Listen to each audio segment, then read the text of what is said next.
যে একটি মাস আমাদেরকে দান করেছিলেন মাহে রমাদানুল মুবারক। এই মাহে রমাদানুল মুবারক আমাদেরকে দান করেছিলেন কিসের জন্য?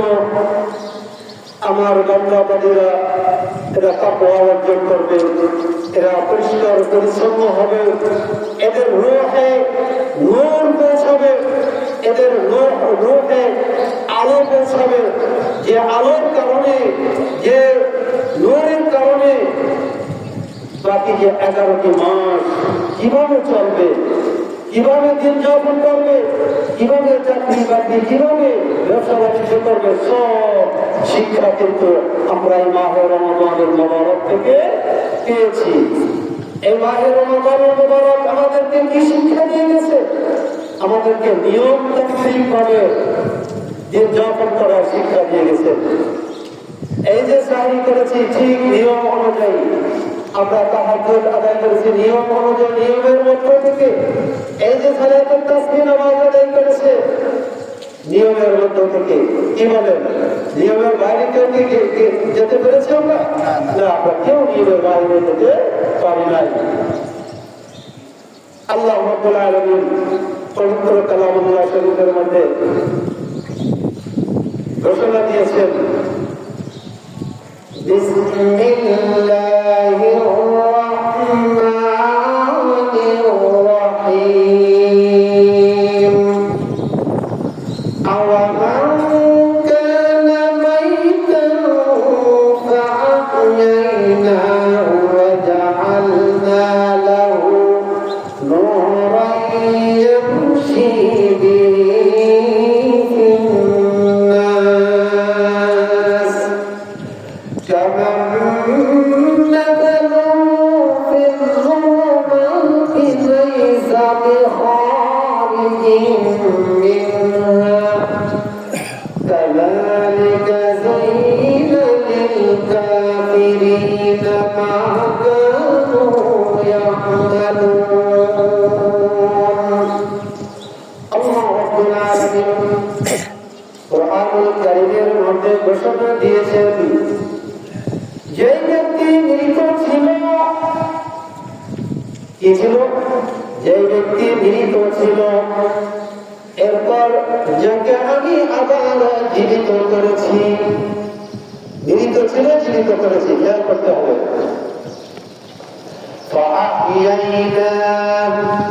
আবারও জীবিত করেছি। মাইতান ফাজআলনা লাহু নূরান ইয়ামশি বিহি ফিন-নাস। জীবিত করার পরে কেন জীবিত করেছি? এবং ওই সকল মুমিন বান্দা বান্দীরা তাদের মধ্যে এক প্রকার নূর ঢুকিয়ে দিয়েছি, তাদের মধ্যে এক প্রকার নূর ঢুকিয়ে দিয়েছি, আলো দিয়ে দিয়েছি। কেন দিয়েছি? কামান মাথালু ফিল-যুলুমাতি লাইসা বিখারিজিন মিনহা।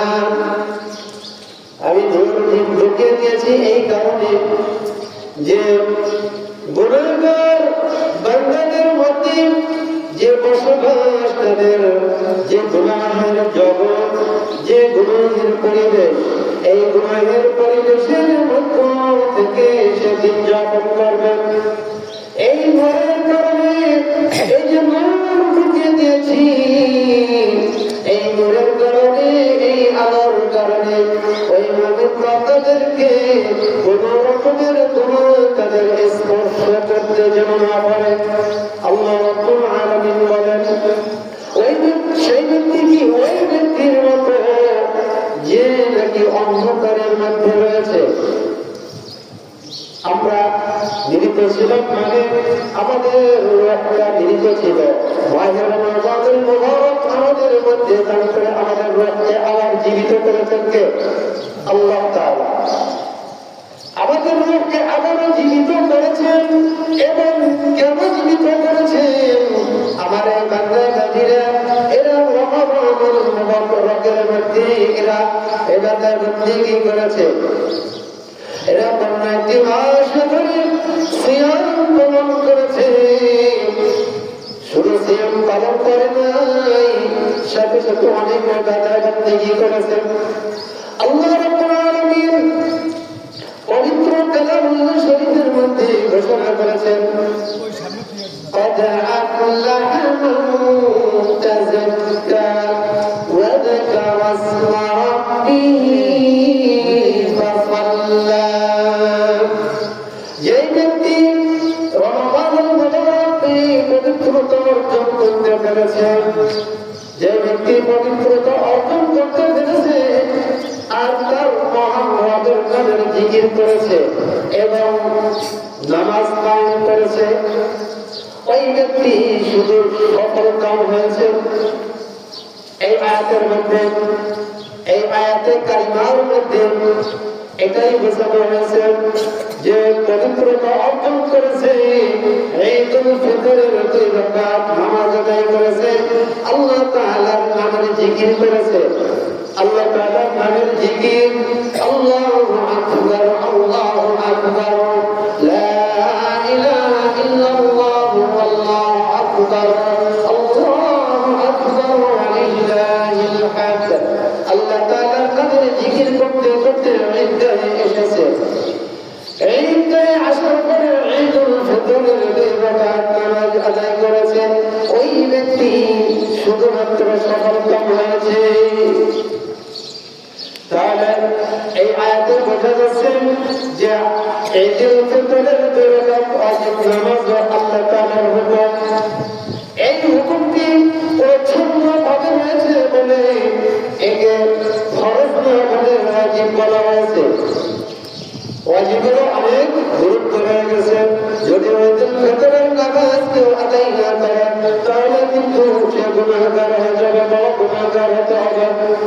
এই ওয়াজিব নামাজের অনেক গুরুত্ব রয়ে গেছে।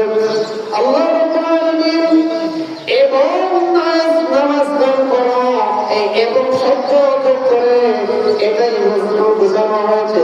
আল্লাহ তাআলা এই শব্দ এবং শব্দ দ্বারা বোঝাই আমাদেরকে জানিয়ে দিয়েছেন।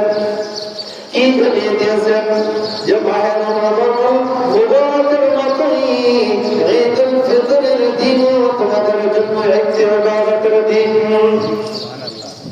যেহেতু রমজানুল মুবারকের সাথে যোগ করে দিয়েছেন ঈদুল ফিতরের 2 রাকাত ওয়াজিব নামাজ, ঈদুল ফিতরের এই দিনটি, তাহলে এই দিনটি কত গুরুত্বপূর্ণ আমাদের কাছে। এই দিনটির মাধ্যমে রক্ষা করতে হবে। এই দিনের মধ্যে কোনো অশ্লীলতা, বেহায়াপনা কোনো কিছুই করা যাবে না, তাহলে কিন্তু শেষ পর্যায়ে হয়ে যাবে।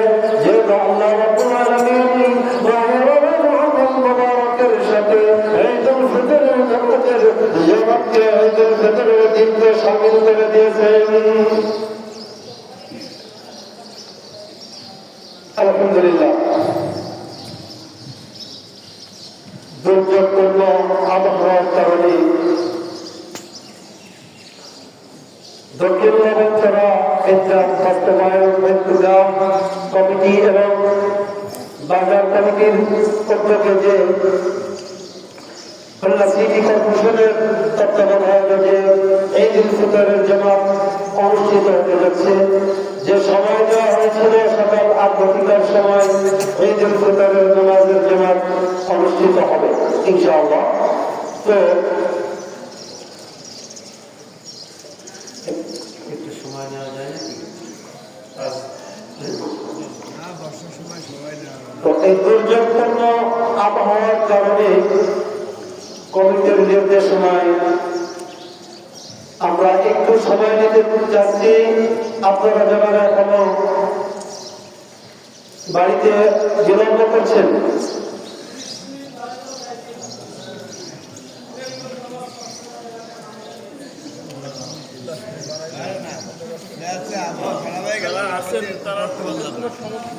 আছে 10 মিনিট বাড়াইলে সামনে 10 মিনিট এখানে লাইসে পড়ছি তো 10 মিনিট বাড়ায় দেবে নাকি? 10 মিনিট বাড়ায় দেবে।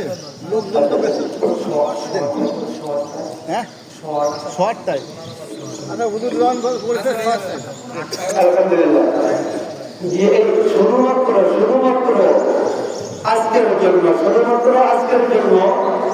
আর শুধুমাত্র দুর্যোগপূর্ণ আবহাওয়ার কারণে সকলের সম্মতিতে 15 মিনিটে আমাদের ঈদুল ফিতরের নামাজের জামাত অনুষ্ঠিত হবে ইনশাআল্লাহ, শুধুমাত্র আজকের জন্য। তো আপনারা যারা এখনো দেরি করছেন, এখনো অলসতা করছেন, আমাদের যে রমাদানুল মুবারক আমরা সিয়াম পালন করেছি, সাথে সাথে ঈদুল ফিতরের নামাজের জামাত আমাদের অত্যন্ত গুরুত্বপূর্ণ। এই জন্য আমরা আর বিলম্ব না করে, আর দেরি না করে আমরা স্বতঃস্ফূর্তভাবে তাকবীর করতে করতে দক্ষিণ মোহাম্মদপুরা রূপসা সেতু চত্বরের ময়দানে এসে উপস্থিত হয়ে যায় ইনশাআল্লাহ। আমি যে কথা বলতেছিলাম, আজকে এই ঈদুল ফিতরের নামাজের যে জামাত, এই ঈদুল ফিতরের এই দিনটি যে কত গুরুত্বপূর্ণ, কত মর্যাদা সম্পন্ন, এই বলে বোঝানো যাবে না।